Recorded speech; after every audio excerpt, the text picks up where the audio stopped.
There are moments in your life when the ground beneath your feet no longer feels like home, not because it has changed, but because you have. This inner dissonance is not chaos, it's clarity taking shape. When heaven prepares to move you, the first change doesn't happen outside. It happens within you. Before every divine transition, there is a stirring, not in the sky, but in your soul. You find yourself outgrowing conversations, withdrawing from things you once ran toward. You sense an invisible tension, not always painful, but persistent. It's as if your current chapter begins to fade in color, not because it is wrong, but because it is complete. Many misread this phase as stagnation. But angels would tell you it's formation, not failure. You're being carved in the dark before being called into the light. The one sign you're about to move out of your current place is this: a peace that contradicts your surroundings. A strange stillness, even when everything looks uncertain. That's not denial, that's divine confirmation. The world may ask you to prove it, to explain it, to map it out, but heaven doesn't operate by human logic. It whispers truth through instinct, alignment, and divine timing. You'll notice the urgency to explain yourself disappears. You're no longer desperate to stay relevant where God has made you irrelevant. Look carefully. The relationships that once energized you may now drain you. The tasks that once fulfilled you feel hollow. You're not becoming lazy. You're becoming ready, ready to step into the new land. And the angels, if you could hear them clearly, would say, "It's coming sooner than you think. Here's what you must do. Stop trying to resurrect what God has buried. Stop repainting a wall He's already marked for demolition." You are not losing your way. You are losing what no longer belongs to your destiny. Let it fall. The ones who understand this don't panic. They pack quietly. They discern the shift in the spiritual atmosphere and prepare, not by striving, but by listening. Listening to silence, listening to peace, listening to the holy pull of next. The soul always hears before the eyes see. That quiet conviction you can't explain, that's the sign, that's the whisper of angels. And it's louder than any thunder in your life. So when peace no longer matches your place, understand, your place is about to change. You're moving out, and heaven already knows the address. There is a quiet order in the way divine change unfolds. No one is ever moved without being molded, and no soul is ever repositioned without first being redefined. Before a person is placed into a new environment, they are put through a silent process, one that doesn't make headlines, one that doesn't post updates, one that cannot be hurried. This shaping is internal, hidden, often misunderstood, even by the one undergoing it. When people speak of transition, they focus on the external, the new job, the new city, the closed door, or the sudden opportunity. But heaven does not begin with the change around you. It begins with the change within you. You do not simply wake up in a new season. You become the kind of person who can carry it. And to carry something greater, you must first become stronger, mentally, emotionally, spiritually. You must be prepared to hold the weight of your calling before you are allowed to walk into it. The shaping of a person is rarely glamorous. In fact, it often feels like confusion. You find yourself questioning who you are, what you desire, why you no longer connect with the things that used to define you. You may feel isolated, even though you're surrounded. You may feel burdened, even though nothing visible has changed. But this is not a breakdown, it is a building, just not in the way you imagined. In the divine process of shaping, your preferences are challenged. The things you used to crave become shallow. The applause you once needed no longer moves you. You stop finding satisfaction in shallow success because you're being prepared for something sacred. You stop chasing what glitters because you're learning to sense what glows from within. What feels like loss is often a lesson. What feels like waiting is often wisdom in disguise. Sometimes this shaping comes through people, sometimes through pain, sometimes through delay. God uses whatever tool will reach the deepest part of you, not to punish you, but to polish you. He is not merely interested in moving you somewhere new. He is committed to making sure you don't collapse under what he gives you. The greatest mistake we make is thinking we're ready for what we pray for, when in truth we are only ready to imagine it, not yet ready to carry it. This is why shaping feels like stripping. You lose your need to control. You lose your addiction to praise. You lose your dependence on certainty. But these are not signs of weakening. They are signs of anchoring. When the storm can no longer move you, it means the foundation is set. When silence no longer scares you, it means your roots have gone deep. Shaping always comes before shifting because location does not fix what character has not formed. God will not place you in a room your integrity can't hold. He will not give you influence if you still need validation to function. He will not entrust you with people if you still wound from your own unhealed places. The wilderness is not a curse. It is a classroom. It is where you learn how to hear what noise drowns out. It is where you learn how to walk by faith, not recognition. And here's the truth. Not all shaping feels spiritual. Sometimes it feels like the ordinary being restructured. You begin to notice how impatient you've been, how undisciplined your habits are, how easily distracted you've become. It doesn't feel like a holy moment, but it is. Holiness often looks like self-awareness. Growth often begins with being uncomfortable with your own patterns. As this shaping progresses, you start to respond differently. You no longer force doors. You stop begging people to understand you. You stop trying to keep what keeps you small. You begin to say no, not out of arrogance, but out of alignment. You don't walk the same way because you don't carry the same weight anymore. You become quieter, not because you've lost your voice, but because you've learned where to place your words.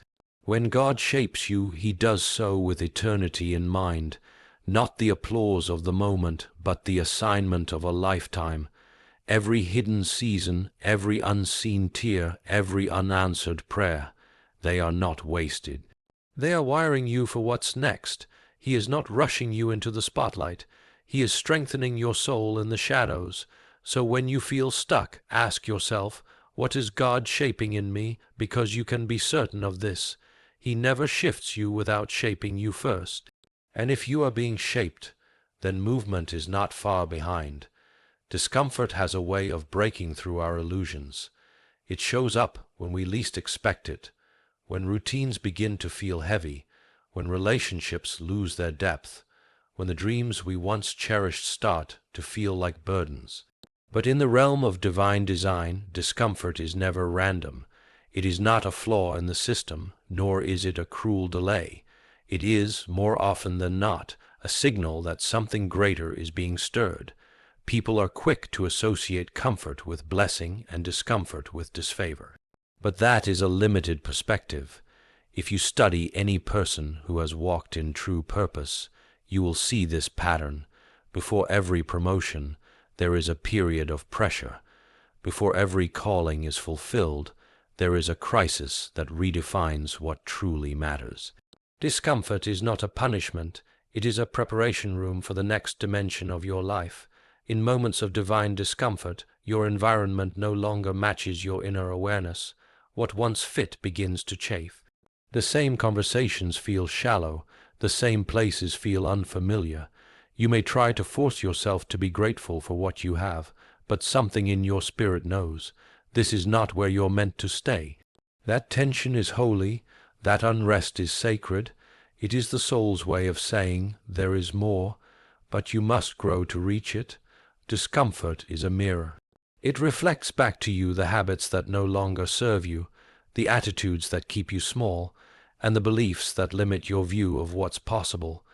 It exposes attachments that once brought stability, but now breed stagnation.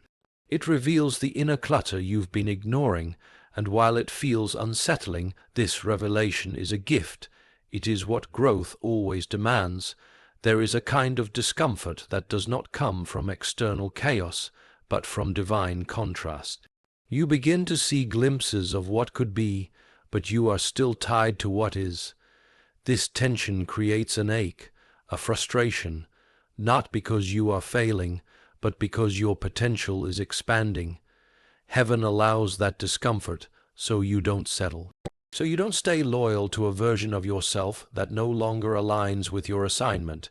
You might pray for clarity and instead receive confusion. You might ask for peace and receive pressure, but these are not rejections, they are responses. Answers wrapped in unfamiliar packaging, because comfort keeps you where you are, but discomfort pushes you to question, to stretch, to change. You begin to explore ideas you once dismissed. You begin to let go of what drains you. You stop numbing and start noticing. Discomfort teaches you endurance. It builds a kind of strength that comfort can never offer. In easy seasons you celebrate, but in difficult ones you become. There are virtues that only grow in tight spaces: patience, humility, faith, discipline. They do not come alive on the mountaintop. They are carved in the valley. That restlessness you feel is not a curse. It is the chisel of heaven shaping you for what's ahead. You may feel like you are standing still, but discomfort is a sign that something is moving, even if it's only inside of you. And that's where the real change always begins. Before God shifts your surroundings, He shifts your soul. Before He rearranges your circumstances, He rearranges your priorities. He removes false dependencies. He clears your vision. He creates a hunger in you that only purpose can satisfy. Discomfort also reveals who you truly are under pressure. It shows you where your identity has been misplaced, perhaps in success, recognition, routine, or relationships. It invites you to ask harder questions. Who am I without the things I've used to define myself? What do I believe when nothing feels certain? Who do I trust when my plan no longer works? Most people run from this process. They numb it with distraction or escape it through premature decisions. But those who grow from discomfort are those who stay long enough to listen. They learn to interpret the pain not as rejection, but as redirection. They stop begging God to remove the pressure and begin asking what He wants to reveal through it. Eventually, you realize that discomfort was never meant to destroy you. It was meant to detach you from illusions, from idols, from internal ceilings. It awakens you to what you've outgrown and prepares you for what you've yet to embrace. It is not a season to be feared. It is a season to be honored. Because when heaven is preparing you, comfort is not the goal transformation is. Life tends to move in rhythms, in predictable patterns that bring a sense of stability and control. Routines are often necessary. They anchor us, discipline us, and provide structure in a chaotic world. But there comes a time when the very routines that once gave us life begin to feel limiting, not because they are wrong, but because they are finished. When you find your usual steps faltering, your familiar energy fading, or your habits losing their grip, this is not a sign of failure. It is the quiet signal that a revelation is drawing near. God rarely disrupts out of cruelty. He disrupts to make room for something higher. Revelation cannot grow in repetition that has turned into ritual. If everything continues exactly the same, the soul has no reason to question, to listen, to look again. But when the pattern breaks, when what used to work no longer works, when you feel a disturbance in what used to bring peace, that's when the invitation begins. Not to panic, but to pay attention. It often starts subtly. You wake up and feel the weight of monotony. You go through the motions, but something is missing. The places where you once felt energized now drain you. The roles you've played feel like costumes instead of callings. The prayers you used to pray sound hollow. You're not rebelling, you're awakening, and the discomfort you feel is the sound of your soul outgrowing its surroundings. Revelation does not arrive in noise. It arrives in interruption. When your rhythm breaks, your awareness sharpens. You become more alert, not to the world outside, but to the movements within. You start asking questions you haven't dared to ask before. Why am I still here? What have I outgrown? Who am I becoming? These are not shallow questions. They are the early contractions of a deeper truth being born. The breaking of routine is not a mistake, it's a mirror. It reflects what you've been avoiding in your silence. It shows you the cracks in the foundation you've been building on. Sometimes that foundation is built on other people's expectations.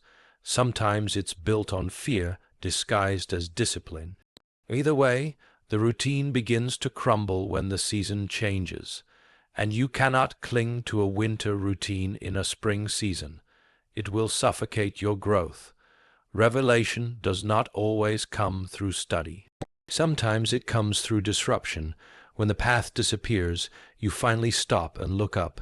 You finally ask what you've been afraid to confront. You finally stop running long enough to hear the whisper behind the silence.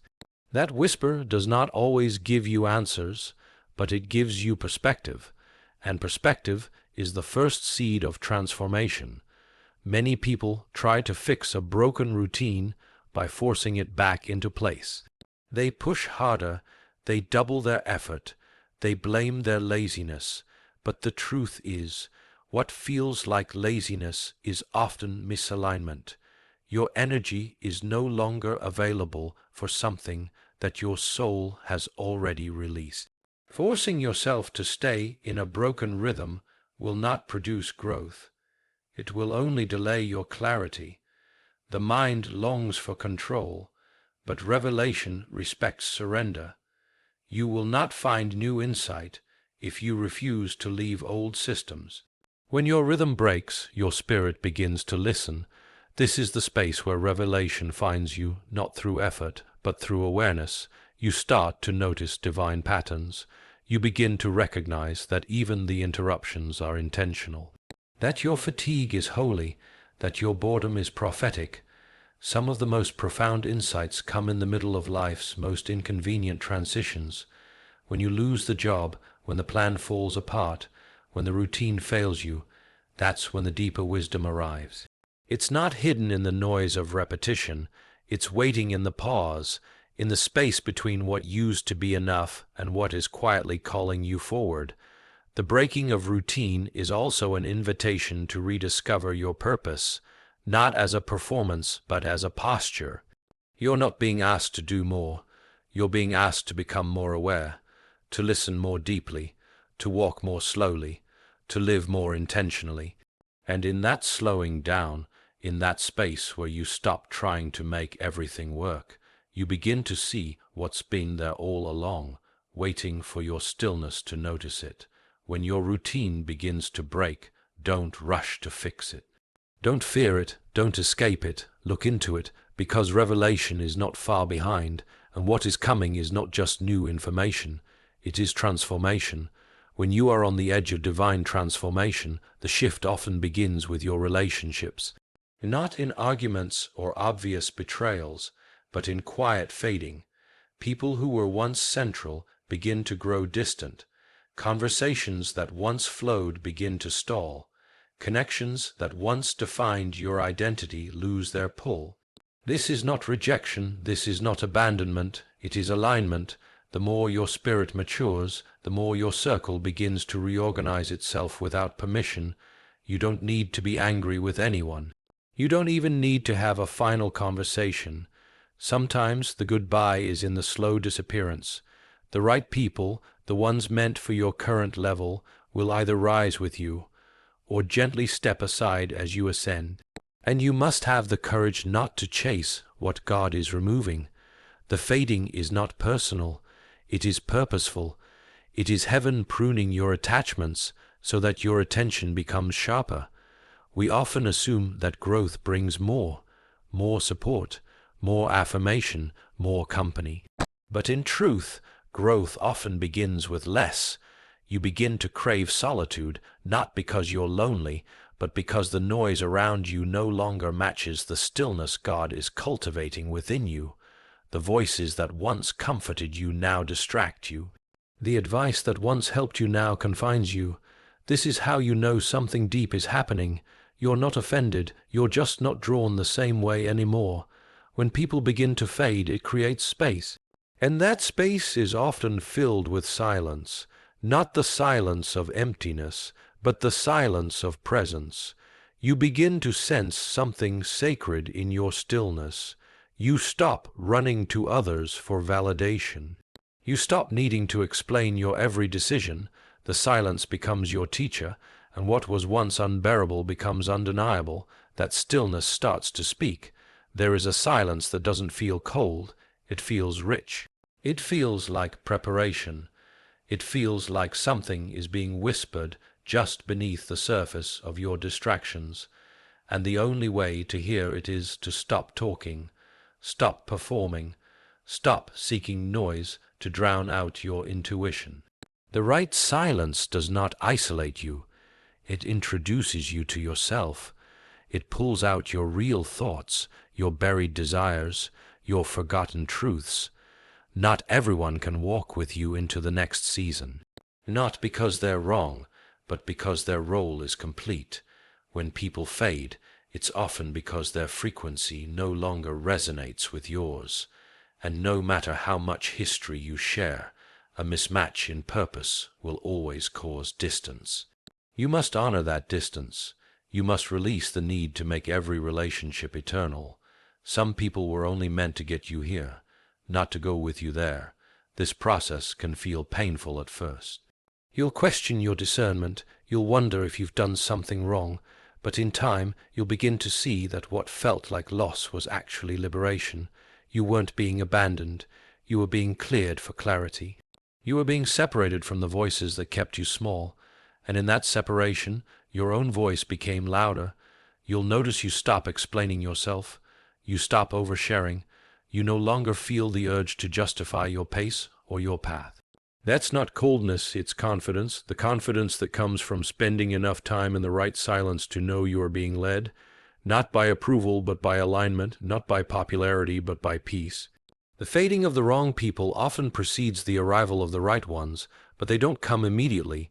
There is an intentional space between the subtraction and the addition. In that space, you are redefined. You learn how to be whole without being surrounded. You learn how to be guided without being applauded. You learn that presence does not require performance. As the right people fade, the right silence amplifies. It begins to echo with divine instruction. Ideas you ignored begin to return. Truths you buried begin to rise. You remember who you are, beneath the expectations, beneath the noise, beneath the pressure to be understood. And once you hear that voice again, the need for external agreement dies quietly. What remains is discernment. What remains is peace. What remains is the awareness that divine alignment does not come with crowds. It comes with clarity. And sometimes clarity sounds like nothing at all until you have the stillness to listen. Desires are powerful indicators of direction. What we long for often shapes how we live, what we pursue, and how we define success. But not all desires are permanent. Some serve only for a season, and when a desire dies, not gradually but suddenly, it can feel like confusion, like apathy, even like failure, but this detachment is rarely meaningless. It is often the quiet move of the spirit, clearing space inside of you for something higher, something more aligned with your unfolding purpose. When God is preparing you for a shift, He often begins not by changing your environment, but by changing what you want. What once thrilled you no longer moves you. What once felt like purpose now feels like pressure. And sometimes, without warning, the goals you chased for years lose their appeal. You're not lazy. You're not broken. You're being reoriented. The desire wasn't bad, but its time is over. Sudden detachment is not the absence of passion. It's the birth of discernment. It's when the soul becomes quiet enough to realize that not every good thing is a God thing. You may find yourself staring at something you once prayed for and feeling no gratitude, only emptiness. That's not ingratitude, that's clarity. You are not meant to worship the season you've outgrown. When desire fades, it's because your spirit has already begun the journey to something deeper. This internal shift can be disorienting because most people build their identity around what they want. When the want disappears, the self feels unstable. Who am I if I no longer want what I thought I needed? Who am I if I've lost the hunger for the vision I once obsessed over? These questions are sacred. They mean you are not living by impulse anymore. You are being drawn by intention. And intention always comes with loss. The spirit clears the path by simplifying it. Old desires are like old furniture, comfortable, familiar, but eventually in the way. What was once useful becomes clutter. And before the new can be placed, the old must be removed. Detachment is often the first sign of preparation. It's the inner world being emptied, not to leave you barren, but to make room for something truer. Something you didn't even know you had the capacity to hold. Sometimes you won't even know what the new desire is yet. You'll just know that the old one is gone. That space in between is sacred. Don't rush to fill it with substitutes. Don't panic and grab at shallow goals just to feel productive. That pause is where the spirit speaks. That pause is where identity is recalibrated. What's ahead requires a different version of you, and the detachment is not the death of desire, it's the refinement of it. There are moments when God removes desire so he can return it in a purer form, not driven by ego, not based on comparison, not rooted in insecurity, but shaped by calling. There are things you once wanted just to prove yourself. Now you want nothing more than to become yourself. That's evolution, that's freedom. You no longer crave what the world says is impressive. You crave what makes your soul feel whole. This sudden shift also protects you. Some doors are about to open, and if you walked through them with the wrong desires, they would crush you. You'd be seduced by opportunity rather than anchored in obedience. Detachment is not always loss. It is often mercy. It is the spirit pruning your appetites so your decisions are not made by emotion, but by wisdom. You may notice that the things you used to pray for now feel small. That's not pride. That's growth. You're no longer chasing what affirms your wounds. You're seeking what aligns with your healing. And healing always requires desire. You begin to see that the real reward was never the thing. It was the person you had to become to let go of it. You begin to live not from longing, but from listening. Sudden detachment is also a sign of spiritual maturity. The immature soul clings to what is familiar, even when it's no longer fruitful. The mature soul knows how to release without resentment, to walk away without regret, to trust that the same spirit who removed the desire is the one who will replace it with something not only better, but truer, and truth always satisfies in ways that fantasy never can. What remains is not a void, but a clearing. A space not for despair, but for discovery. And in that space, the next season begins, not with striving, but with surrender. There are seasons in life where everything around you appears stable. The job is consistent. The people are familiar. The routines are intact. But something within you begins to stir. You can't explain it logically. Nothing is broken. Nothing is wrong. And yet, peace begins to feel like pressure. The comfort begins to feel like confinement. It's not anxiety. It's not boredom. It is a holy restlessness, a signal that your spirit is being summoned forward, even if your circumstances haven't yet changed. This restlessness is sacred. It is not rooted in dissatisfaction, but in destiny. The soul, when aligned with divine timing, becomes sensitive to shifts long before they appear in the physical world. You begin to feel an internal friction. You are present, but your heart is already somewhere else. What once excited you now feels dull. What once gave you purpose now feels like a holding pattern. This is how the spirit begins to move you, internally before externally. You try to pray it away, but the feeling remains. You try to focus on gratitude, but the sensation deepens. You try to reignite old passions, but they no longer spark. That's because this restlessness is not to be resolved. It is to be respected. It's a divine indication that something is ending and something greater is preparing to begin. You don't yet know the destination. You just know the current territory can no longer contain your growth. This is the moment where many people get confused. We are taught to appreciate what we have, and rightly so, but there is a difference between contentment and complacency. Contentment honors where you are without denying where you're going. Complacency clings to where you are and fears the disruption of movement. Holy restlessness comes to break complacency, not to destroy stability, but to expand your soul. This restlessness shows up in subtle ways. You feel it in your quiet moments, when you're alone, thinking, pacing, wondering. You can't shake the feeling that you're made for something more, not in an arrogant way, but in an awakened way.